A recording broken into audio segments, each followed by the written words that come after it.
အောင်လုပ်နေကြတာတော်တဲ့နေလေနော်ဒုက္ခပေးကြလို့ပဲဟိုမှာထောင်နှန်းဆန်သွားပြီအန်တီကအဲ့ဒါထောင်ထဲကရှိရသူရဲ့ခေါင်းအောင်ရောင်းပြီးတော့အခုချိန်ကြီးလှုပ်ရှားနေကြတော့မယ်မင်္ဂလာပါမြန်မာနိုင်ငံအတွက်ပဋိပက္ခတွေနဲ့အတူမှန်ကန်တဲ့သတင်းတွေကိုအမြင့်တဲ့ reaction လုပ်ပေးသွားမှာဖြစ်ပါတော့ကြောင့်ကျွန်တော်ရဲ့ channel လေးကို subscribe လုပ်ပေးကြပါအောင်နော်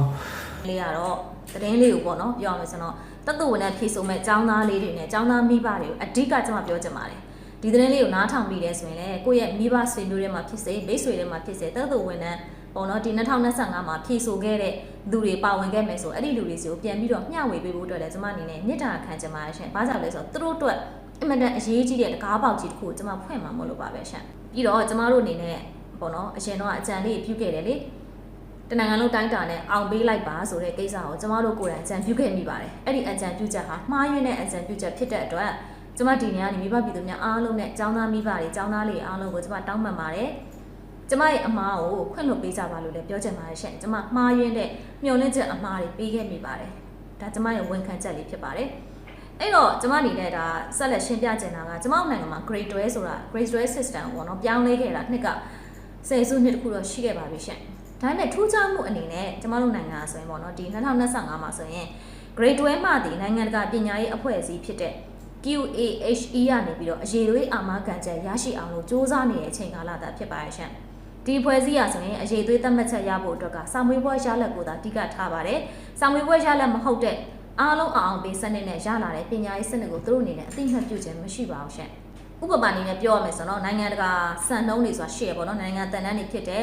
IB တို့ CIE တို့အဲ့ဒီကတင်ကြားတဲ့အပြည်ဆိုင်ရာအကြောင်းတွေရာဆိုရင်နိုင်ငံတကာစံနှုန်းတွေနဲ့ကိုက်ညီဖို့အတွက်စစ်ဆေးမှုတွေခံယူရပါတယ်။အဲ့လိုပုံစံမျိုးကျွန်မနိုင်ငံအခုချိတ်ဆက်ပြီးတော့လှုပ်ရှားနေတဲ့အချိန်ကာလဖြစ်ပါရှင်။ဒါကငလင်မတိုင်ခင်ကလေးကလုပ်ခဲ့တဲ့ပညာရေးစီမံချက်ဖြစ်ပါတယ်။ပညာရေးစီမံချက်တော့မှရိုးရိုးပညာရေးစီမံချက်မဟုတ်ပါဘူးရှင်။အမျိုးသားရေးဆိုင်ရာပေါ့နော်တကယ်ကိုပညာရေးဆိုင်ရာမဟာဗျူဟာစီမံကိန်းတာဖြစ်ပါရှင်။နိုင်ငံတော်ဘတ်ဂျက်တွေအများကြီးသုံးစွဲပြီးတော့စ조사လှုပ်ဆောင်ရတဲ့ခိုင်မာတဲ့ပညာရေးစီမံကိန်းကြီးတစ်ခုသာဖြစ်ပါရှင်။ဒီစီမံကိန်းလှုပ်ဆောင်နေတဲ့အချိန်ကာလဖြစ်ပါတယ်မြန်မာနိုင်ငံမှာလေ။ဒီတော့ကျမတို့အနေနဲ့က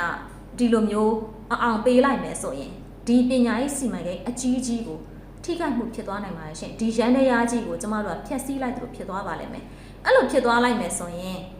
2025အလွန်နောက်ပိုင်းကျောင်းသားတွေအတွက်နိုင်ငံတကာအဖွဲ့အစည်းတွေကမင်းတို့ကဒီလိုပုံစံမျိုးလားမင်းတို့ရဲ့ပညာပုံစံကဒီလိုမျိုးသွားတာလားမင်းတို့ကအခြေအနေတစ်ခုကြုံလာလို့ရှိရင်ဒီလိုမျိုးလွယ်လွယ်ကူကူပဲဖြည့်ရှင်းလိုက်တာလားအကုန်အောင်ပေးလိုက်တာလားဆိုပြီးတော့ကျမတို့ရဲ့ပညာရေးခန္ဓာပေါ်မှာတန်တရားဝင်သွားမယ်ဆိုရင်တို့ကျမတို့ကိုကူညီတော့မှာမဟုတ်ဘူးရှင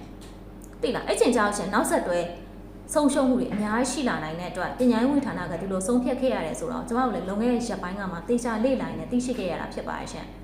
်ဒီတော့ကျမအနေနဲ့တက်တဲ့ပြုချက်လေးပေါ့နော်သူများနိုင်ငံမှာလည်းဘယ်လိုလုပ်တက်လဲဆိုတာလေးလိုက်ပြီးတော့လေ့လာထားရှိပါတယ်အဲ့ဒါတော့2017မှာဆိုရင်ဂျပန်မှာငလင်လုတ်ပြီးတော့ဆူနာမီဖြစ်ခဲ့တယ်လေအဲ့ဆူနာမီဖြစ်ပြီးတော့လည်းသူတို့မှာဆောင်းပွဲပြန်ဖြေတာရှိရဲ့ရှင်ကျောင်းသားတွေဆောင်းပွဲပြန်ဖြေတိုင်းနေပေါ့နော်ဒါပေမဲ့သူတို့ဆောင်းပွဲပြန်ဖြေပြီးရဲ့အခါမှာတော့နည်းနည်းအဲ့လိုမျိုး short ပေါ့မှုလေးတွေတော့လုပ်ပေးခဲ့တာပေါ့ရှင်သူတို့လည်းဒီလိုဝေဖန်မှုတွေကြုံခဲ့ပါလိမ့်မယ်ဒါပေမဲ့လည်းသူတို့တွေလည်းဂျပန်နိုင်ငံရဲ့ပညာရေးဟာလည်းဒီလိုပဲနိုင်ငံတကာနဲ့ချိတ်ဆက်ဖို့အတွက်စ조사ထားတာဖြစ်တဲ့အတွက်နိုင်ငံတကာနဲ့ချိတ်ဆက်ထားတာဖြစ်တဲ့အတွက်နိုင်ငံတကာစံချိန်စံညွှန်းတွေပဲအညီပြုလုပ်ခဲ့တာမြင်တွေ့ရပါတယ်ရှင်။ဒါပြင်ပါကစ္စတန်မှာဆိုလည်းဒီလိုပဲ2021တုန်းကလည်းသူတို့သဘောပေးတာဖြစ်ခဲ့တယ်အဲ့လိုပဲပျက်စီးဆုံးရှုံးမှုတွေဖြစ်ခဲ့တဲ့အခါမှာစာမွေးပွဲဖြေဖို့အတွက်အချိန်ပေးပြီးတော့ပြန်ဖြေခိုင်းခဲ့တယ်ရှင်။သူများနိုင်ငံမှာလည်းဒီလိုလုံးလေးလုံးထားရှိရဆိုတာမြင်တွေ့ရပါတယ်။ဒါလေးတွေကျွန်မမနေ့ကလေးတေချာလေးရှင်းပြခဲ့ပြီးပါပြီရှင်။ဒါတော့ကျွန်မဒီနေ့ပြောချင်တာကတော့ဒီလိုမျိုးပေါ့နော်ပညာရေးဝန်ကြီးဌာနအနေနဲ့ကလည်းကျမတို့အရှိရတွေကဆိုပြောတယ်မိဘပြည်သူတွေခက်ခဲနေရဲ့ကျောင်းသားလေးတွေစိတ်ဒဏ်ရာရနေရဲ့ပင်ပန်းဆင်းရဲနေတဲ့အချိန်ဖြစ်တဲ့အတွက်ကျမတို့ဒါအများကြီးတင်ဆက်မှုတွေလုပ်ခဲ့တယ်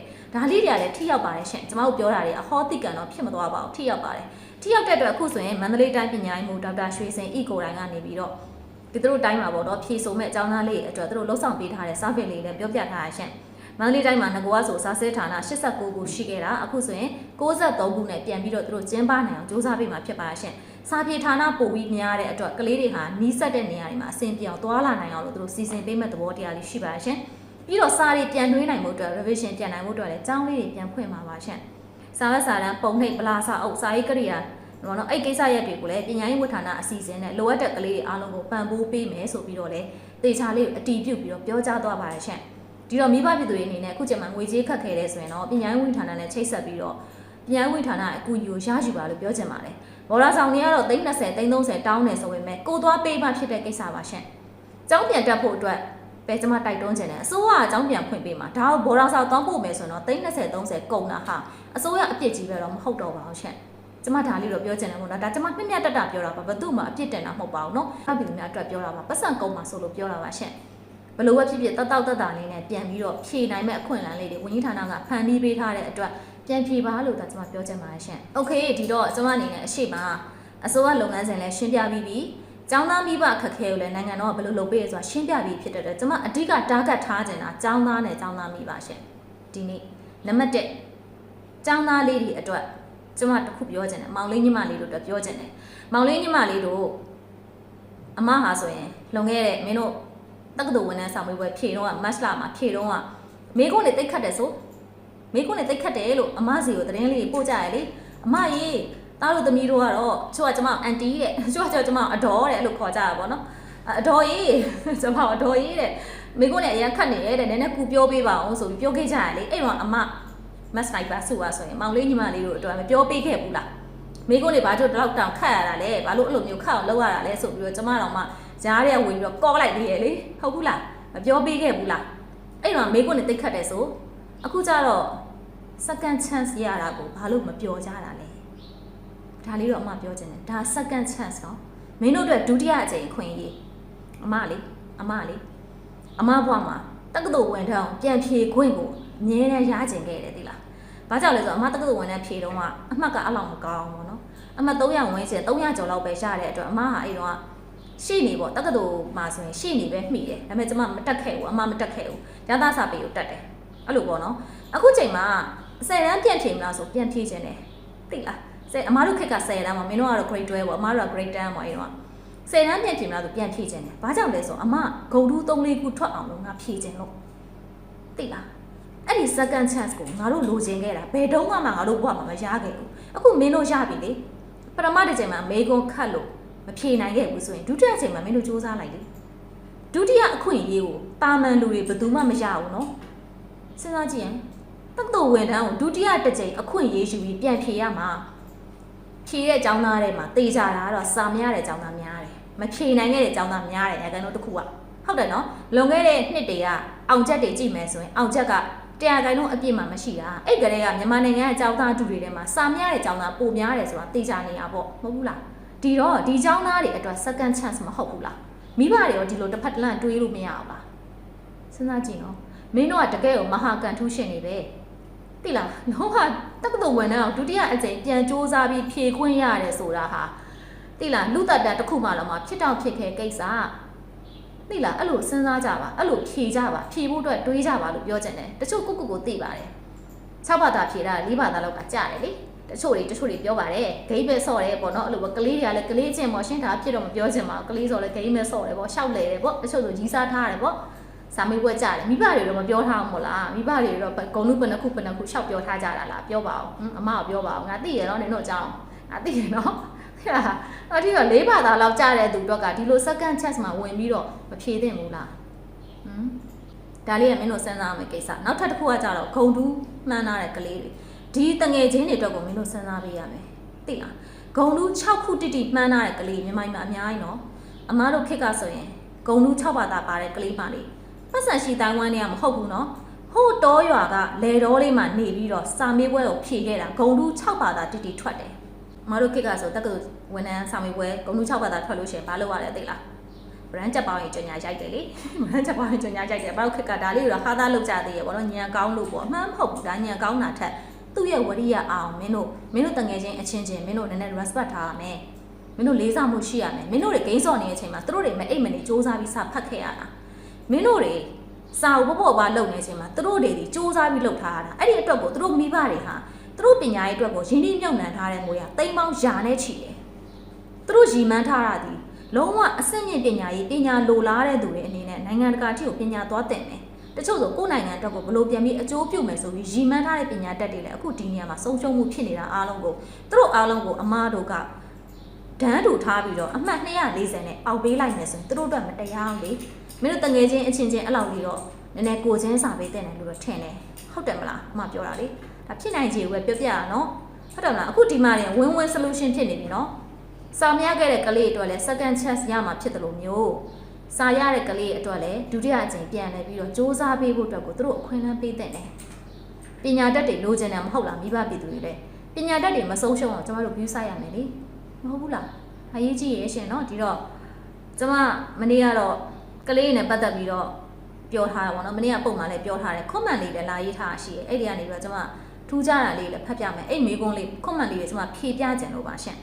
်နံပါတ်1ခွန်မှန်ကကြတော့ကျမအရန်သဘောကျတယ်အဲ့ခွန်မှန်လေးဒီမှာကြည့်ကြည့်ပါနော်ကျွန်တော်လည်းတဲ့ grade 12ဖြေထားတာပါတဲ့အန်တီပြောတာကိုအဆုံးစိတ်နားထောင်လိုက်တဲ့အခါမှာအန်တီပြောတာတကယ်မှန်ပါတယ်တဲ့ပြန်ဖြေလိုက်တာပဲကောင်းပါတယ်အလျှော့ပေါ်လေးတွေလည်းရှိနိုင်တဲ့အတွက်အောင်နိုင်ဖို့အတွက်ကိုဖြစ်နိုင်ခြင်းရှိပါတယ်တဲ့အင်မတန်ရွှေညံတော်ဆုရောက်တော့ကလေးနောက်ချိန်ကျရင်ဖြစ်ထွန်းအောင်မှာဒီကလေးကဖြစ်ထွန်းအောင်မှာဘာကြောင့်လဲဆိုတော့သူဒီကျမတင်ဆက်သွားတဲ့သတင်းလေးကနေကြည့်ပြီးတော့သူ့ဘဝအတွက်သူရနိုင်မဲ့ benefit ကိုသူမြင်တယ်လေသူမြင်တယ်သူ့မှာလည်းဆုံးရှုံးမှုတွေရှိခဲ့မှာပဲငလင်တောင်သူခံခဲ့ရမှာပဲဒါပေမဲ့ဒီကလေးဒီသူ့ဘဝအတွက်ရတဲ့ရထိုက်တဲ့အခွင့်အလမ်းကိုသူမြင်တယ်သူဆုံးဖြတ်ချက်မှန်မှန်ကန်ကန်ချနိုင်ခဲ့တယ်ရှင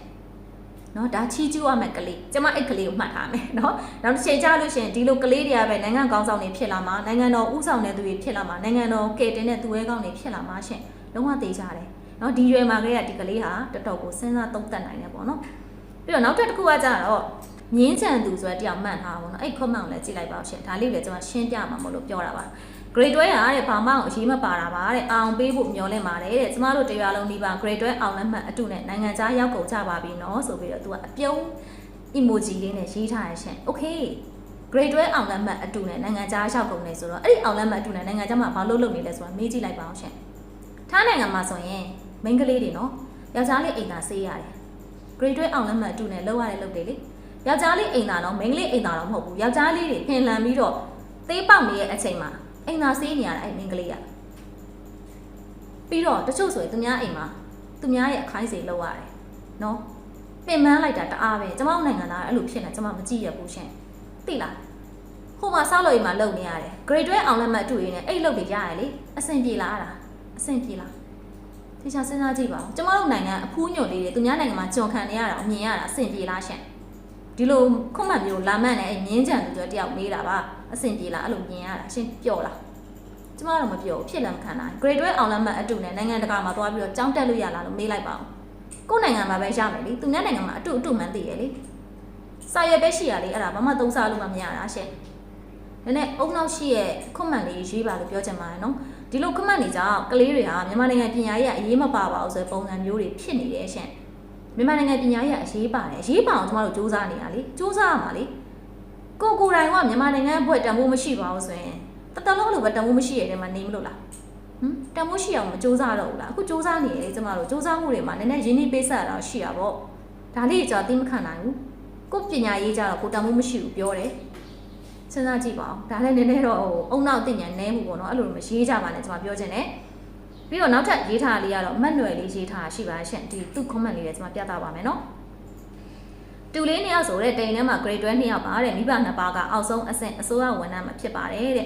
ဖေကတိုက်ပြီးလို့ဆုံးပြီးတော့အမေလုပ်တဲ့လူအခုထိစေယုံမှာဖြစ်ပါတယ်တဲ့ဘယ်လိုလုပ်ကြမလဲတဲ့ဒီလိုကလေးတွေအများကြီးရှိပါတယ်ကျွန်မတို့သိပါတယ်ဝင်းဌာနလည်းသိပါတယ်ရှင့်ဒါပေမဲ့ကျွန်တော်တို့မှာဘဝပေးထားချက်တွေဆိုတာရှိရဘဝကံတရားတွေဆိုတာရှိပါတယ်ရှင့်ဒီကလေးနှစ်ယောက်ဟာမိဘနှစ်ပါးဒီလိုဖြစ်နေတဲ့အချိန်မှာဆွေမျိုးသားချင်းတွေအနေနဲ့ဒီကလေးတွေ grade 12ဖြစ်နိုင်ဖို့အတွက်ကိုကုညီဆောက်ရှောက်မှုတွေမလုပ်သင့်ဘူးလားရှင့်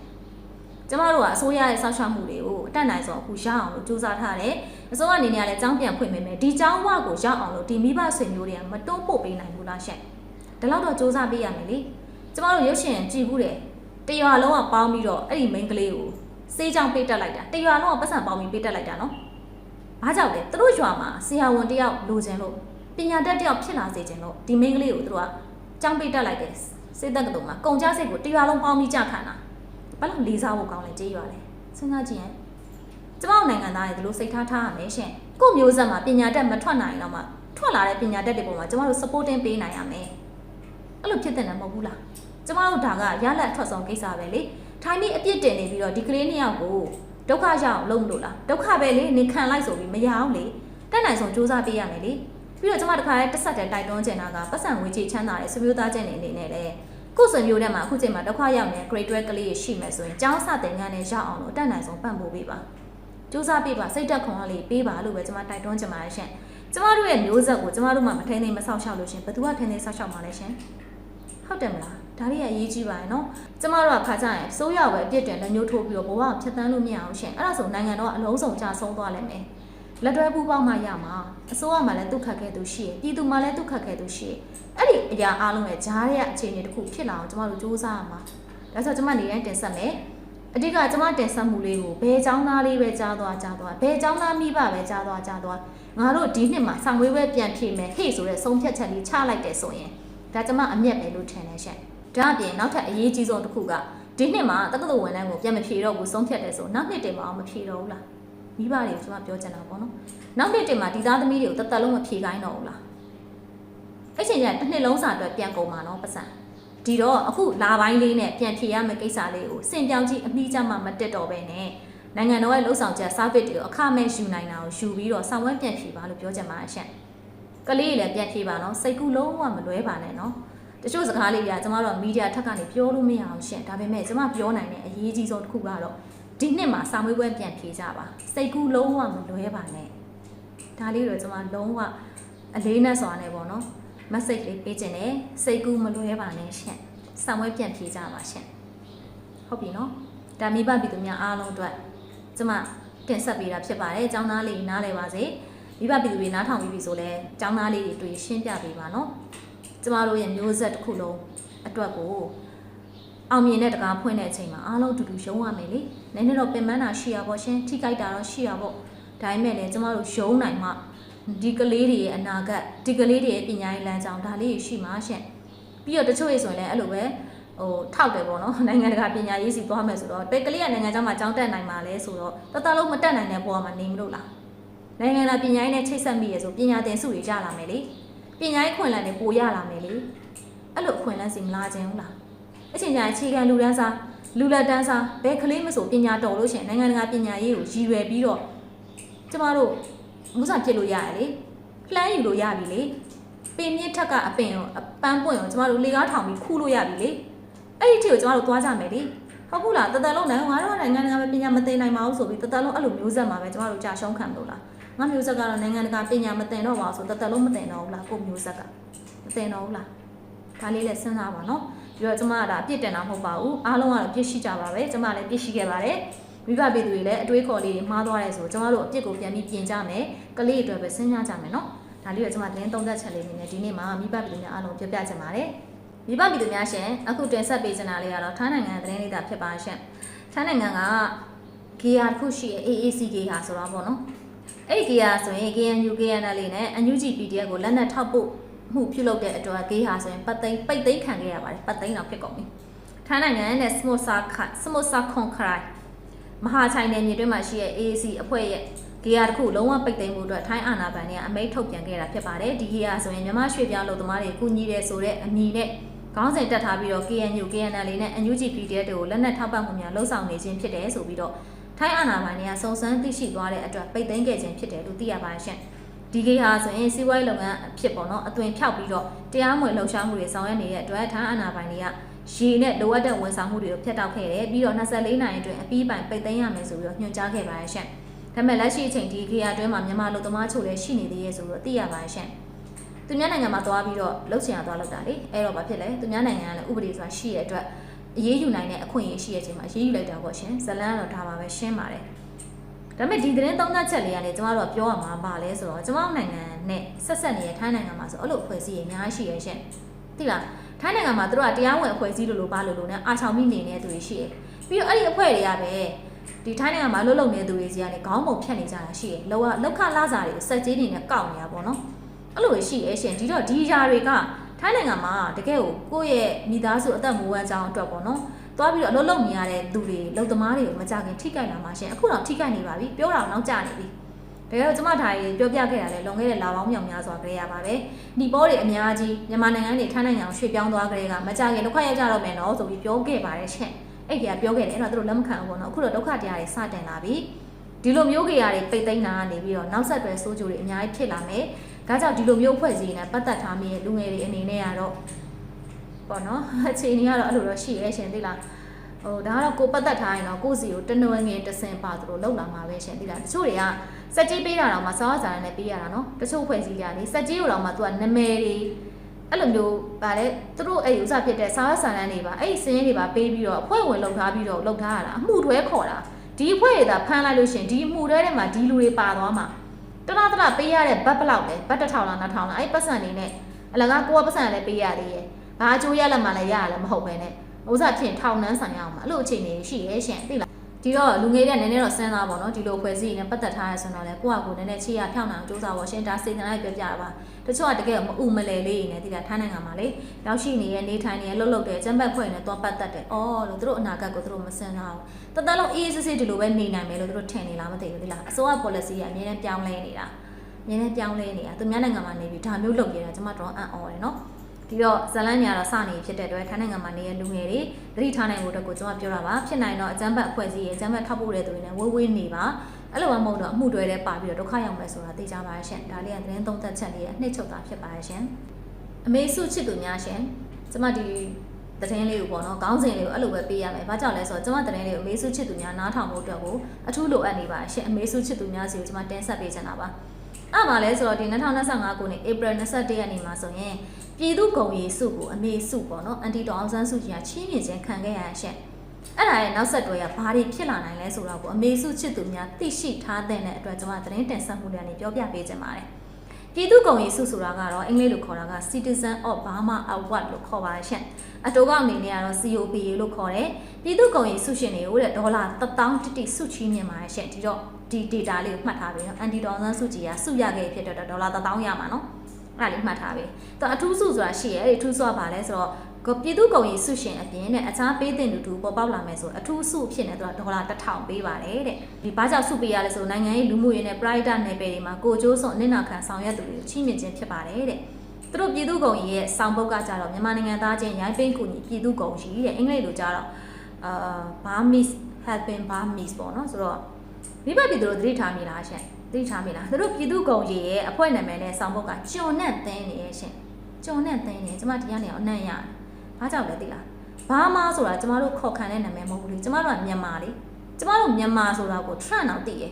သူတို့မသိဘူးသူတို့ကျွန်းနဲ့သင်းနေတာအဲ့ဒါဘာမာဆိုတာကျွန်းနဲ့သင်းတဲ့သူတွေသုံးတာရှင်ကျမတို့နိုင်ငံကိုဘာမာဆိုပြီးသုံးခွင့်မရှိဘူးကျမတို့နိုင်ငံမြန်မာနိုင်ငံပြည်ထောင်စုပေါ်တိုင်းသားအားလုံးရှိတဲ့နိုင်ငံဗမာနိုင်ငံမဟုတ်ဘူးရှင်ဘာမာမဟုတ်ဘူးမြန်မာလူမျိုးကြီးဝါဒလို့ပြောတယ်သူတို့ပဲပြောတယ်ပြီးလို့ရှိရင်မြန်မာနိုင်ငံကိုကြာရင်လူမျိုးတစ်ခုရဲ့နာမည်တက်ထားတယ်ဘာမာတဲ့ဘာမာဆိုတာမြန်မာနိုင်ငံထဲမှာရှိတဲ့တိုင်းသားလူမျိုးစုတစ်ခုရဲ့နာမည်သူတို့မသိဘူးသူတို့ကျွန်းနဲ့သင်းနေအဲ့လိုတော့ရှိရရှင်နော်ဒီတော့အဲ့ကျွန်းနဲ့သင်းတဲ့အဖွဲ့ရပါတော့အန်တီတော်အောင်ဆန်းစုကြည်ကိုစုပေးမှဖြစ်တဲ့အတွက်နည်းနည်းတော့စဉ်းစားပါရှင်အဲ့ပြည်သူ့ဂုဏ်ရည်အသင်းစတင်ထူထောင်တော့ဦးစိုးညွတ်တော်ဝင်နှင်းစီကကမကထပြုတ်ခဲ့ရလို့သိရတယ်ပြည်သူ့ဂုဏ်ရည်အသင်းဝင်တွေကိုလည်းတေချာလေးပြောပြမယ်ရှင်ဒီခါစိတ်ဝင်စားဖို့ကောင်းတယ်အဲ့ဒါဘာလဲဆိုတော့88ကျောင်းသားဟောင်းတွေ ABSDF အဖွဲ့ဝင်ဟောင်းတွေ ABSDF ဆိုတာတော့ရှင်ပါချောင်လူသက်မှုမှာပါဝင်ပတ်သက်ခဲ့တဲ့သူတွေပေါ့ရှင်ပါချောင်လူသက်မှုမှာပါဝင်ပတ်သက်ခဲ့တဲ့သူတွေနစ်နာခဲ့တဲ့သူတွေပေါ့နော်ဒါဘယ်သူကနစ်နာလဲဘယ်သူကပါဝင်ပတ်သက်လဲဆိုတော့အဲ့ဒီအဖွဲ့ဝင်ဟောင်းတွေပဲတူးချင်းသိမဲ့ကိစ္စသာဖြစ်ပါရဲ့ရှင်အဲ့ဒီအဖွဲ့တွေပြီးတော့ NUG CRPH PDF လင်းနဲ့ချစ်သူဝေမင်းကိုနိုင်ခင်နှင်းကြည်တာ NUG ဝင်ကြီးတွေပြီးတော့ဒေါက်တာဖြိုးတီဟာဒေါက်တာဖြိုးတီရဆိုတာလေ NUG ထောက်ဖို့အားပေးပဲရှင်အဲ့လိုပေါ့နော်မင်းကိုနိုင်တင်ဆောင်မောင်ပိုင်ဖြိုးသူနာကြီးခွန်ပီထူးစားတဲ့သူတွေဖြစ်ပါရဲ့ရှင်အဖွဲ့ဝင်တွေအားလုံးကတော့ဆဆရကတွေကြီးပဲဇော်တွေကြီးပဲပေါ့နော်အဲ့တော့အဲ့ဒီလူတွေတယောက်ချင်းစီရဲ့နောက်ကျောင်းရဆိုရင်လည်းလက်ရှိပိုင်းလုပ်နေလဲဆိုတာကတော့အမေစုချစ်သူများလည်းပဲဆက်လက်ပြီးတော့စုံစမ်းကြည့်ကြပါရှင်ပြီးတော့2023ခုနှစ်14ကြိမ်ကျောက်စုပွဲ14ကြိမ်မြောက်စုပေးပွဲမှာဆိုရင်ဒေါက်တာဆော်ဝေဆိုကမိတ်ကွန်းပြောကြခဲ့ရှင်ကျွန်မဓာတ်ပုံလေးပြသပါမယ်နော်ဒေါက်တာဇော်ဝေဆိုဆိုတာကတော့အစိတ်ဘရင်လို့လူသိများတယ်ဒေါက်တာဟောင်းတူတာဖြစ်ပါရှင်သူအစိတ်ဘရင်လို့ပဲခေါ်ကြတယ်အစိတ်ဘရင်လို့ခေါ်ရတဲ့တမိုင်းချောင်းကတော့မိဘပြည်သူများအားလုံးသိပြီးသားပါပဲလူတွေကိုအစိတ်ခတ်တတ်ဖို့အတွက်သူကညွှန်ကြားတယ်လေ online ကနေညွှန်ကြားတယ်ရုပ်သံဖိုင်တော့ကျမတို့မှရှိသေးရဲ့ရှင်เนาะအဲ့တော့သူကအစိတ်ဘရင်ဖြစ်ပါတယ်ရှင်ပြီးတော့ကျမတို့ဆက်လေ့လာမှာဘလို့လူတွေသူတို့စုပေးခဲ့တာလဲဆိုတော့ဆက်လေ့လာရမယ်เนาะစုရတဲ့သူကနံပါတ်1ကနာကူဥက္ကဋ္ဌဦးကျော်သူဖြစ်ပါတယ်ရှင်ကျမပြောဖို့မေ့သွားတယ်သူတို့စုပေးခဲ့တာ15ယောက်ပဲရှိသေးတယ်15ဦးပဲရှိသေးတယ်အန်တီဒေါ်အောင်ဆန်းစုကြည်က16ယောက်မြောက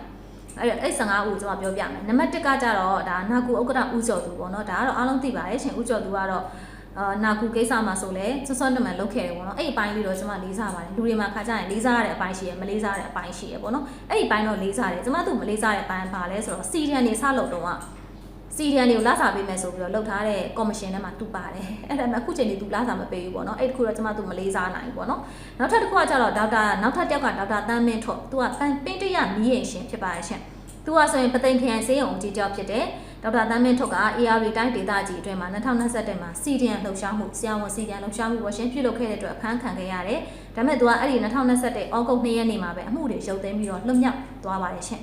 လူကူပေါ်မှာရှိရဲဆိုတော့မေးကြည့်ပေါ့သူနဲ့တွေ့ရခါပေါ့နော်ပြီးတော့နောက်တစ်ယောက်ကကြတော့ပန်းရဲ့လမ်းအဖွဲ့ကကိုရဲလွင်ဖြစ်ပါတယ်သူကတော့လွတ်လပ်ငိမ့်ချမ်းပန်းရဲ့လမ်းဆိုတဲ့လူမှုကွန်ရက်တစ်ခုဖွဲ့စည်းပြီးတော့ Pride လောက်တာဖြစ်ပါတယ်ရှင်နံပါတ်4စုရတဲ့သူကတော့ဒ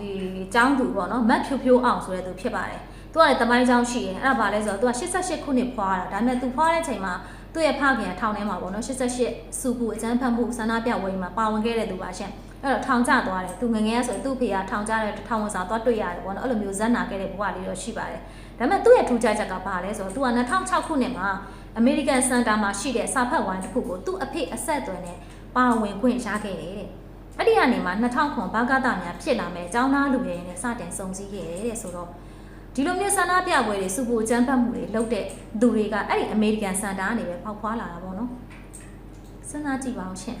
ကျမတို့သက်စမောက်လောက်လို့ပြောရလဲမကြိုက်ဘူးတရားဒါပေမဲ့ပထွေးရအကုန်တယောက်တည်းဖြစ်နေတယ်ပထွေးတွေကြည့်လိုက်အကုန်လုံးအမေရိကန်ကြီးပဲအဲ့လိုဖြစ်နေရရှင်အနေထားလို့ရှိရပါတော့ဒါကြောင့်ကျော်နဲ့တင်တယ်လို့ပြောတာရှင်ဒီကကျော်နဲ့တင်တယ်လို့ပြောတာနံပါတ်5စုရထားတာကတော့ Clean ရန်ကုန် campaign အဖွဲ့ဖြစ်ပါတယ်ဒီအဖွဲ့ကတော့ဘာလဲဆိုတော့ရန်ကုန်မြို့မှာအမိုက်ကောက်ဖို့အတွက်စူးစမ်းတဲ့အဖွဲ့ဖြစ်ပါတယ်သူတို့အဖွဲ့လှုပ်ဆောင်မှုကတော့ချီကျူးထိုက်ပါတယ်ဘာကြောင့်လဲဆိုတော့ရန်ကုန်မှာလူတွေကစီးကမ်းမဲ့အញ្ញမ်းမိုက်ပြစ်တာစဉ်းစားကြည့်ရှက်တော့ရှက်စရာကြီးနော်ဒီမိုကရေစီစာလိုချင်ကြတာအမိုက်ကြတော့စီးကမ်းမဲ့ရှောက်ပြစ်နေတော့မှခုချိန်လေးအဲ့လောက်တွေးခေါ်လောက်နေဒီမိုကရေစီလိုချင်တယ်သူများနိုင်ငံကြရင်ရှက်စရာကြီးမျိုးတစ်ခုလုံးစာဟိုအမိုက်ကောက်ဖို့တော့မှ campaign ထောင်ပြီးစူးစမ်းရတဲ့အနေထားမြန်မာနိုင်ငံအဲ့လိုပေါ့နော်အဲ့ဒီအဖွဲ့တွေရထားတယ်နံပါတ်6ကကြတော့စုရတဲ့သူကထူးခြားရဲ့ရှင့် HIV ပိုးကူးစက်တဲ့သူတွေကိုစောင့်ရှောက်ရေးကေးရဖွင့်ခဲ့ပြီးတော့ဒေါ်ဖြူသိန်းဖြစ်ပါတယ်သူ့လည်းဥကြော်သူလိုပဲကျွန်မအဲ့ပိုင်းပြီးတော့လေးစားတယ်တစ်ပိုင်းလေးစားတယ်ပေါ့နော်မလေးစားတဲ့အပိုင်းလေးပြောပြမယ်သူနဲ့ပြည်သူ့ကုံရဲ့ဖွဲ့ရဲ့ဆက်ဆက်မှုတစ်ခုရှိတယ်အဲ့ဘာလဲဆိုတော့ပြည်သူ့ကုံရဲ့ဖွဲ့ကသူ့ဒေါ်လာ9သန်းလှူဒန်းခဲ့တယ်တဲ့သူတို့ကြားထဲမှာရှင်းလို့မပြီးတဲ့ကိစ္စတွေကျွန်မဖော်ထုတ်ပြမယ်လေလား2021နိုင်ငံရေးပြဿနာတွေတစင်ပေါ်ပေါက်ခဲ့တဲ့ CRPH ကိုဒီအဖွဲ့အစည်းကနေပြီးတော့ပတ်စံတွေအဲ့လိုနည်းနည်းချင်းစီတတိတိလှူထားတာပေါ့နော်တတိတိပေးရထားတဲ့အခါမှာတခါမှငွေစင်းရှင်းနဲ့မလုပ်ဘူးတဲ့ CRPH ကတော့ဖြူတင်းတော့လေတခါမှမလုပ်ဘူးဟိုဘလောက်တိလဲမလုပ်လဲဆိုရင်ဒေါ်လာ9သန်းမှာတဲ့ဒေါ်လာ9သိန်းခွဲဖို့လောက်ပဲစင်းရှင်းနဲ့လုပ်တယ်တဲ့အဲ့ဒီစင်းကိုလက်မှတ်ထိုးခိုင်းတယ်တဲ့သူတို့ပေါ့နော်လက်မှတ်ထိုးခိုင်းတယ်တဲ့ဒေါ်လာ8သန်းခွဲဖို့လောက်ဘာမှသုံးသားလဲဆိုတာစင်းမပြနိုင်ဘူးတဲ့သူနဲ့ပြည်သူကိုရင်တက်နေတဲ့ပြဿနာအဲ့ပြဿနာရင်ရှင်းလိုက်ပါအောင်လို့ပြောလိုက်ပါအောင်ရှင်နော်အဲ့ဇလန်တော့ရှိရဲမချို့လေအဲ့ဒါလေးနဲ့အိမ်လေးရာလေးရသွားသူလည်းရှိရဲလေအဲ့တော့စေတနာရှိလို့ပေးကြတာပဲအခုကျမှခါနေပါနဲ့တော့ရှင်အဲ့ဒါလေးပဲပြောချင်တယ်ဒါနံပါတ်9ပြည်သူကိုရင်စုရထားတာကမန္တလေးမြို့တော်စီမင်းသားရေးကော်မတီကိုတည်ရရှင်ဒါကတော့ NLD ထက်မှာပေးခဲ့တာလို့တော့ကျွန်မထင်ပါတယ်ရှင်နံပါတ်10စုရသူကတော့တန်ဖိုးတင်ညစာဖန်တီးခဲ့တဲ့ဒေါက်တာနန္ဒဝင်းဆိုသူဖြစ်ပါတယ်ရှင်သူ့ရဲ့တမိုင်းကြောင်းကတော့တိတ်အများစားမရှိပါဘူးနံပါတ်9စုရတာကစာရေးဆရာမဒေါ်တန်းမြင့်အောင်ဖြစ်ပါတယ်သူက NLD ဆိုရလက်ထက်မှာဆိုလဲရန်ကုန်တိုင်းစီပင်သားရေးကော်မတီဝင်ဖြစ်တာဝန်ထမ်းဆောင်ခဲ့တယ်ဒါပေမဲ့သူကဆိုရင်နိုင်ငံတော်အကြီးအကျယ်ပြည့်စုံမှုဥပဒေပုံမှန်905နဲ့2021မှာဆိုထောင်ဒဏ်ကြခံခဲ့ရတဲ့ရှင်ဆန္ဒပြပွဲမှာပါဝင်တာပေါ့ရှင်ဒါပါပဲမဲခိုးတော့ကြတော့ဝိုင်းမတားခဲ့ကြတဲ့သူတွေကမဲခိုးတာကိုရေးယူရဲဆိုတဲ့အချိန်ကြတော့မှဝင်ပြီးဆန္ဒပြကြတဲ့အခါမှာကြည်ညိုပြည့်စုံမှုတွေနဲ့ထောင်ကြကြတာပေါ့ရှင်အဲ့ဇလန်းတွေပါပဲအားလုံးကတမိုင်းကြောင်းတွေကတိတ်တော့ဖြူစင်နေခြင်းမရှိဘူးเนาะနံပါတ်10စုရတဲ့သူကတန်မန်ကြီးဦးကျော်မိုးထွန်းနဲ့သူကအဲ့လိုပြောတာပါရှင်တန်မဲဆိုရင်ပဲတရားဝင်တော့မဟုတ်တော့ပါအညူကြီးအဖွဲ့ဝင်ပဲဖြစ်ပါတယ်သူကတော့အကြံပတ်အားပေးကြပေါ့ရှင်နံပါတ်17ပေးထားတဲ့စုတသိက်ကတော့ထူးခြားတယ်ဒီလားနွေတော်လိုင်းမှာပါဝင်တဲ့လူငယ်တွေရဲ့တီထွင်ဖန်တီးမှုနဲ့ထုတ်လုပ်မှုတွေအတွက် PDF အဖွဲ့တွေစုပေးထားတယ်ပြည်သူ့ကုံကြီးစုပေးထားတယ် PDF အဖွဲ့တွေမလေး PDF အဖွဲ့တွေကပြည်သူ့ကုံကြီးစုရထားတာနော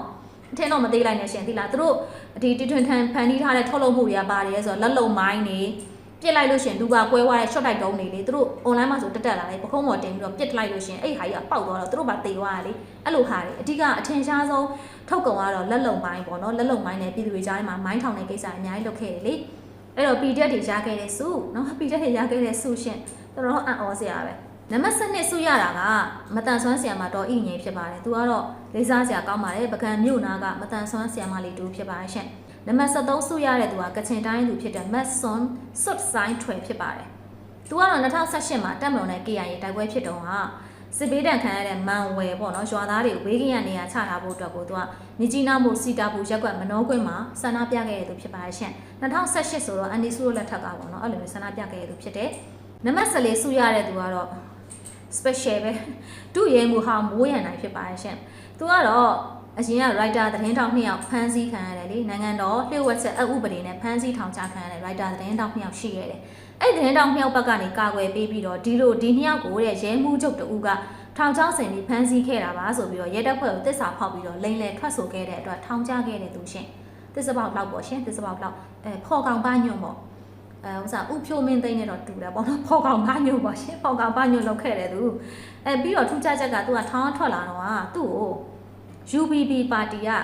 ကနေပါတီဝင်ဖို့အတွက်ကမ်းလှမ်းနေဆိုပြီးတော့ပြောထားရရှင်ဒီလားပြောထားရဆိုတော့ तू ပြောတာပါဟိုကကမ်းလှမ်းမလှမ်းတော့ကျမလည်းမသိ तू ပြောတာ तू ကခစ်တစ်မီဒီယာကိုပြောခဲ့တာဟုတ်မဟုတ်တော့မသိဘူးရှင်ဒီလား2020တုန်းကလည်းစကိုင်းတိုင်းဒေသကြီးလွတ်တော်ရဲ့ခင်ဦးမြို့နယ်မဲဆန္ဒနယ်အမှတ်2မှာတတိပုတ်လက်ကိုယ်စားလှယ်လောင်းဖြစ်နေအမီစင်းတင်လိုက်ပါပြီဆိုပြီးတော့သူကိုယ်တိုင်အားဖြင့်သတင်းဌာနကိုပြောထားတာအဲ့သတင်းတွေဖတ်ချင်လို့ရှင်အခုချိန်ကြီးပြန်ရှာဖတ်လို့ရတယ်သူ့နာမည် Google မှာရိုက်ထိုက်လိုက်လို့ရှင် तू ပြောခဲ့တဲ့စကားအားလုံးပါတယ်ရှင်ဒါပေမဲ့ဘယ်လိုပဲ तू ကပြော तू ဒီသစ္စာပေါက်လောက်တယောက်ကိုပဲကျွန်မတတ်မှတ်တယ်ရှင်းလေးเนาะဒီတော့နံပါတ်15ကတော့မွတ်စလင်ကုသိုလ်ဖြစ်စေယုံပေါ့နော်အဲ့စေယုံပေးခဲ့တာဖြစ်တယ်โอเคဒီတော့အန်တီတော်ဆန်းစုကြည်က16ယောက်မြောက်ဖြစ်တယ်ရှင်အရှိမပေးခဲ့တဲ့15ယောက်လုံးကိုကျမတို့က data တွေကောက်လိုက်တဲ့အခါလဲကြာတော့တော်တော်များများအကြမ်းဖက်အားပေးဖြစ်နေ60ရာခိုင်နှုန်းကျော်အကြမ်းဖက်အားပေးဖြစ်နေ15ယောက်မှာ9ယောက်ကလုံးဝသိကြတဲ့အကြမ်းဖက်အဖွဲ့ဝင်အကြမ်းဖက်အားပေးပြည်တက်တောင်ပါလိုက်တဲ့ခက်တီတီနဲ့60ရာခိုင်နှုန်းကျော်ကအကြမ်းဖက်သမားတွေပေးပြီးတော့ဒီစုကအန်တီတော်ဒေါ်ဆန်းစုကြည်လက်ထဲလာထည့်တယ်ဆိုတော့ဒါအန်တီကိုစော်ကားနေရမှာမဟုတ်လားအမေစုချစ်သူများရဲ့စဉ်းစားကြည့်ပါဦးရှင်တို့အန်တီကိုစော်ကားနေရမဟုတ်ဘူးလားရှင်နည်းနည်းနားတက်ကြအောင်နော်အန်တီကောင်ရောင်းစားနေရရောင်းစားနေရရဲများနေပြီရှင်ကျမတို့ဘေးကကြည့်ပြီးတော့မကြိုက်တော့ဘူးဒီကောင်လေးအမေစုချစ်သူများကြိုက်နေသေးရဲ့ဆိုတော့ကျမလည်းမပြောတတ်ဘူးရှင်ဒီတော့ဒီအဖွဲ့နဲ့ပတ်သက်ပြီးတော့ကျမအနေနဲ့ပေါ့နော်ဥစားဖြစ်ရမယ်ဆိုတော့သူတို့အဖွဲ့ရဲ့နာမည်ပေါ့ရှင် Citizen of Burma Award ပေါ့အဲ့ဒီစုကိုပေးသွားတဲ့သူတွေအားလုံးကသစ္စာပေါက်တွေလောက်တွေတခိုးတွေအကြမ်းဖက်အားပေးတွေအကြမ်းဖက်သမားတွေပေးတာဆိုတော့ဒီစုရဲ့နာမည်ကမြန်မာလိုပေါ့နော်ကျမဘာသာပြန်ရမယ်ဆိုတော့မောင်တာဖြိုးစုပဲရှင်ရှင်တို့သူ့ကြုံမခံပြီဆိုတော့ကားကိုကြည်ပွင့်တော့မောင်တာဖြိုးကိုသိပါလိမ့်မယ်နော်သစ္စာပေါက်လောက်လေ My name is မောင်တာဖြိုးဆိုတဲ့တယောက်လေအဲ့တယောက်သိမှာပေါ့နော်အဲ့မောင်တာဖြိုးစုပဲသိလားနိုင်ငံတော်သစ္စာဖောက်တဲ့သူတွေကိုတီးတန့်ရွေးပြီးပေးတဲ့စုမောင်တာဖြိုးစုအဲ့တော့မောင်တာဖြိုးစုအန်တီဒေါ်ဆန်းစုကြည်လက်ထဲကိုပေးတယ်ဆိုတော့အန်တီဒေါ်ဆန်းစုကြည်ယူခြင်းမလားစဉ်းစားကြည့်ပါဦးယူမဲလို့ပြောလိုက်စဉ်းစားကြည့်အောင်မေးကြည့်ကြအောင်ရှင်တစ်ချက်မေးကြည့်ကြအောင်စုတွေစွတ်ပေးပြီးဒုက္ခရအောင်လုပ်နေကြတာတော်တဲ့နေလေနော်ဒုက္ခပေးကြလို့ပဲဟိုမှာထောင်နှန်းဆန်သွားပြီအန်တီကအဲ့ဒါထောင်ထဲကရှိရသူရဲ့ခေါင်းအောင်ရောင်းပြီးတော့အခုချိန်ကြီးလှုပ်ရှားနေကြတော့မယ်အန်ဩစရာကြီးနော်အန်တီလည်းတော်တော်ဝေကျွေးကြည့်ပါရဲ့ရှင်နော်အဲ့လိုနေထားရှိရဲ့ပြီးတော့အရေးကြီးဆုံးအပိုင်းကပါလဲဆိုတော့အန်တီဒေါ်အောင်စုကြည်ကိုသူတို့ပေးမယ်ဒေါ်လာ1000ကိစ္စစုချင်းငွေ1000အဲ့ဒီ1000ကိုဘယ်လိုပေးမှာအန်တီကိုထောင်ဝင်စာတော့တွေ့ပေးမှာလားအန်တီလက်ထက်ထည့်မှာလားအန်တီကလက်ခံပါလားလက်ခံမယ်ဆိုရင်မောင်တာဖြိုးစုလက်ခံလိုက်တာတူတူပဲလေအကျမ်းပတ်သမိုင်းနဲ့အန်တီကဆန်နှန်းတူသွားမယ်လေအန်တီလက်မခံအောင်ဆိုသူတို့ကအဲ့ဒီငွေကိုဘာလုပ်မှာလဲသိလားကျမကြိုးမြင်တယ်ရန်ပုံငွေပါဆိုပြီးတော့အန်ယူဂျီကိုလှူပါတယ်ပီတက်တွေလှူပါတယ်ဆိုပြီးလုံမှာအဲ့ချိန်ကျရင်ပို့ဆိုးမှာအန်တီရပေးအရကန်ဝင်ပတ်စံကိုပီတက်တွေပေးတယ်ဆိုမှတော့အန်တီကအကျမ်းပတ်ထောက်ဖို့ဖြစ်ပြီပေါ့ရှင်ထောင်ထဲမှာနေထိုင်နေနောက်ထပ်အကျမ်းပတ်ထောက်ဖို့နဲ့ညှိပြီးတော့နှစ်ပေါင်း20 30ပြစ်ဒဏ်တိုးအောင်လုပ်နေရလားအဲ့ဒီပြည်သူ့ကုံရဲ့အဖွဲ့ကမေးကြည့်ကြပါဦးတစ်ချက်တော့မေးကြည့်ကြပါဦးကိုလုတ်တဲ့ကိစ္စပါလေကိုစီးတဲ့မြင်အထီးလားအမလားမသိရဲ့ကိစ္စတွေမြန်မာနိုင်ငံမှာတော်ဖြစ်နေရှင်အခုအဲ့ဒီအဖွဲ့ကအဲ့သဘောပဲကိုစီးတဲ့မြင်အထီးမှန်အမှန်မသိဘူးအန်တီဒေါ်အောင်ဆန်းစုကြည်ကိုစုပေးတာလားဒုက္ခလှမ်းပေးရလားဆိုတာမေးကြည့်ကြပါဦးအဲ့ဒီအဖွဲ့ကိုနော်ဒါကျမပြောပြတာမေစုချစ်သူများကိုစားပြောပြတာနော်ကျမအမြဲတမ်းအန်တီကိုလေးစားပဲပြောဆိုဆက်ဆံတယ်အားလုံးအသိပဲနော်အန်တီစုချစ်သူများဆိုရင်ကျမတည်းအမြဲနားထောင်လို့သိတယ်ကျမဘယ်တော့မှအန်တီကိုစော်ကားမော်ကားမပြောလေးစားပဲဆက်ဆံတယ်ဘာကြောင့်လဲသူဒီကျမတို့နိုင်ငံမှာခေါင်းဆောင်ဖြစ်သွားဘူးတဲ့သူတယောက်သူ့မှာလည်းဂုဏ်သိက္ခာရှိတယ်သူ့မှာလေးစားရမယ့်အပိုင်းအချို့ရှိတယ်ဟုတ်တယ်နော်သူလည်းမှားခဲ့တယ်ကျမတို့သိတယ်ဒါပေမဲ့သူမှန်ခဲ့တဲ့အပိုင်းနဲ့တကယ်ရှိခဲ့တယ်ကျမဒါလက်ခံတယ်ကျမသတင်းတင်ဆက်တာအမြဲတမ်းကျမပြောတယ်အန်တီကိုကျမလေးစားပဲပြောဆိုဆက်ဆံပါပဲဘောပေါက်လားဒီတော့အန်တီစုကိုတကယ်ချစ်တယ်ဆိုတဲ့သူတွေကရောအန်တီပေါ်ရောက်လာတဲ့အရာတွေရှင်တို့မကာကွယ်ပေးနိုင်ဘူးလားဒီလိုမျိုးကောင်းနေကြောက်ပဲအန်တီကထောင်ထဲရောက်သွားတာလေအဲ့ဒါကိုအန်တီကောင်အခုချိန်ကြီးရောင်းပြီးတော့လှုပ်ရှားနေကြတာကိုထိုင်ကြည့်နေမျိုးလားရှင်တို့ကအမေစုမတနာလားအမေစုချစ်တယ်ဆိုပြောတတ်တယ်အမေတဲ့ကို့အမေလိုသဘောထားရင်ကာဝယ်ပေးရမယ်လေဒီလိုမျိုးဒီပြည်သေးတွေပေါက်ပြလုပ်နေတာကိုရှင်တို့ထိုင်ကြည့်နေတာကြိတ်ကောင်းလို့လားဟုတ်လားဝင်မပြောတော့ဘူးလားဝင်မတားတော့ဘူးလားအန်တီစုသူကနေပါစေတော့ဆိုပြီးတော့ရှင်တို့မပြောရဲဘူးလားတော်လေးတော့တတိမရှိလားအန်တီစုအတွက်အန်တီစုချစ်တယ်ဆိုရှင်တို့ချစ်တာမဟုတ်ဘူးနှင့်နေရပါအန်တီကိုသိလားရှင်တို့နှင့်နေအန်တီလည်းဟိုမှာငရဲပြီလောက်ကိုနှိမ့်နေပြီသူဘွားကလည်းနော်ဒါမြင်လို့ပြောပြတာကျမတနာတက်တယ်အကြောင်းပြောပြတာနော် အန်တီကိုလည်းတနာပါတယ်စိတ်လည်းမကောင်းပါဘူးဒီလိုအယူတွေဝင်းရံတာခံရတဲ့အတွက်တော်တော်ကန်ဆိုးပါတယ်ရှင်ဒီတော့နောက်ထပ်ဘဝတွေရှိလာမယ်ဆိုရင်အခုလိုပဲရေးချင်းရှိတဲ့မျိုးမိတောင်နေနဲ့မွေးဖွားလာပြီးတော့ပေါ့နော်သူ့ရဲ့ဘဝတွေကခန်းခန်းနာနာလေးနဲ့နေထိုင်နိုင်ပါစေပြီးတော့ဒီလိုအယူတွေဝင်းရံတာခံရတဲ့ဘဝတွေကင်းဝေးပါစေလို့ကျမအနေနဲ့အန်တီတော်အောင်ဆန်းစုကြည်ကိုဆုတောင်းမေတ္တာစကားလေးသာပို့သလိုက်ချင်ပါတယ်ရှင်ကျမရဲ့သတင်းနဲ့ဆက်မှုလေးကိုဒီနေ့မှာဒီလောက်နဲ့ရှင်းထားပြရစီရှင်ကျမသတင်းလေးတွေကနေဘုဒ္ဓတာလေးတွေရပါစေစဉ်းစားစရာလေးတွေရှိနိုင်ပါစေကျမတို့အကောင်းဆုံးတွေကိုရွေးချယ်နိုင်ကြပါစေလို့ကျမတိုက်တွန်းချင်ပါတယ်ရှင်ပြီးတော့ကျမတို့လူသားတွေကအမားတွေရှိတတ်တာနဲ့အညီအဲ့ဒီအမားတွေပေါ်မူတည်ပြီးတော့ကျမတို့အမှန်လေးပြင်အောင်စူးစမ်းရမယ်သင်ခန်းစာတွေယူနေအောင်စူးစမ်းရမယ်ရှင်ဒါလေးတွေကျမတိုက်တွန်းချင်တယ်မှာကြားချင်တယ်